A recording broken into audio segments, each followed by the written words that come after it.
పవన్ కళ్యాణ్ పై తీవ్ర స్థాయిలో విరుచుకుపడ్డారు వైసీపీ నేత ముద్రగడ పద్మనాభం. తన అమ్మాయిని ఒక వేదికపైకి పరిచయం చేసి రోడ్డు మీదకి లాగారని, తమ కుటుంబంలో చిచ్చు పెట్టారని ఆరోపించారు. తన కుటుంబాన్ని రచ్చకేర్చిన పవన్ కళ్యాణ్ వాళ్ళ ఇంట్లో జరుగుతున్న విషయాలని ఎందుకు బహిర్గతం చేయడం లేదని ప్రశ్నించారు ముద్రగడ. పవన్ తన 3 భార్యల్ని కూడా పరిచయం చేయాలని అన్నారు. ఇప్పుడు ముద్రగడ పద్మనాభం కూతురు కాదే, ముద్రగడ పద్మనాభం ఇంటి పేరు లేదే, అమ్మాయికి సిగ్గు లేదా? పవన్ కళ్యాణ్ గారు, మా పేరు మీ డయాస్ను ఉపయోగిస్తావా? ఇది పద్ధత? మీ ఇద్దరు భార్యను కూడా పరిచయం చేయొచ్చు కదా, వదిలేసిన భార్యలను పరిచయం చేయొచ్చు కదా, డయాస్ మీద గురించి పరిచయం చేయి, 3వ భార్య కూడా గురించి పరిచయం చేయి. అంటే ఎదరో లోకువా?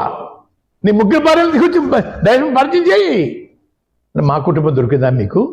నన్ను రోడ్డు మీద లాగారు కాబట్టి నేను రోడ్డు మీదకి వచ్చాను.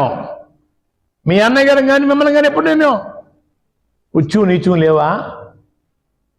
కులాల్లోనూ